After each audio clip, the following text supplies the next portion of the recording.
Bonjour à tous et à toutes. Aujourd'hui, dans C'est pas compliqué, on va discuter du système solaire. Et c'est Sabine. Salut Jamie. Dis, tu sais pourquoi le système solaire porte son nom? Le système solaire est le système planétaire dans lequel nous vivons. Il se situe dans une branche de notre galaxie âgée de 4,5 milliards d'années. Au centre de ce système se trouve le Soleil. C'est pourquoi on l'appelle le système solaire. Ah d'accord. Et tu sais quelles sont les planètes qui le composent? Le système solaire est composé de plusieurs objets qu'il faut savoir identifier. Les étoiles, les planètes rocheuses, les planètes gazeuses, les comètes ainsi que les astéroïdes. Chacun de ces objets est caractérisé par un ensemble de paramètres. Exemple, sa forme, sphérique ou non sphérique, toutes d'un plan. C'est donc ça. Et qu'est-ce qui permet aux planètes de graviter autour du Soleil tout en gardant la même distance? Mais enfin Jamie, car les plus gros de ces corps célestes sont retrouvés soumis à deux forces, la gravité qui attire les objets vers le centre du corps céleste, ainsi que la force centrifuge qui les pousse vers l'extérieur.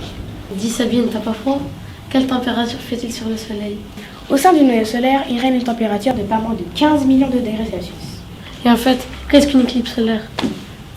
Une éclipse solaire, ou plus exactement une occultation solaire, se produit lorsque la Lune se place devant le Soleil, occultant partiellement ou totalement l'image du Soleil depuis la Terre. Mais alors Sabine, est-ce qu'une éclipse solaire est visible en même temps et partout dans le monde? Cela dépend où tu te situes. Par exemple, regarde, là tu pourrais la voir, tandis que là tu ne pourrais pas la voir. Regarde Jamie, j'ai réalisé cette maquette pour te montrer. Il faut savoir que les éclipses sont très très rares.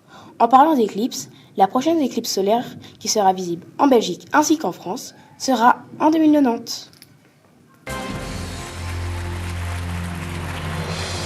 Bonjour à tous et à toutes. Bienvenue sur le plateau de Ils sont pour qui les millions. Alors, première question pour 500 €. Quelle est la durée maximale d'une éclipse solaire? A. 2h30. B. 10 minutes. C. 7 minutes et 30 secondes. D. 30 secondes. Je dirais réponse C, 7 minutes et 30 secondes. Bonne réponse. Deuxième question pour 1000 €. Quel est l'autre nom d'une éclipse solaire? A. Une occultation solaire. B. Solaire. C. Occultation solaire. D. Éclipse solaire.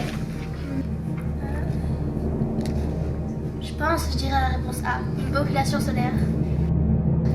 La réponse est correcte. Vous avez gagné.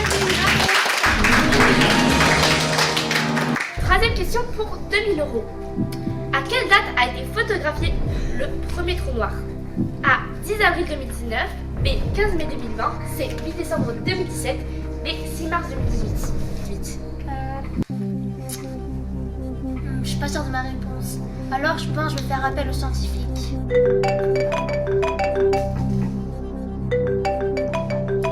Allô?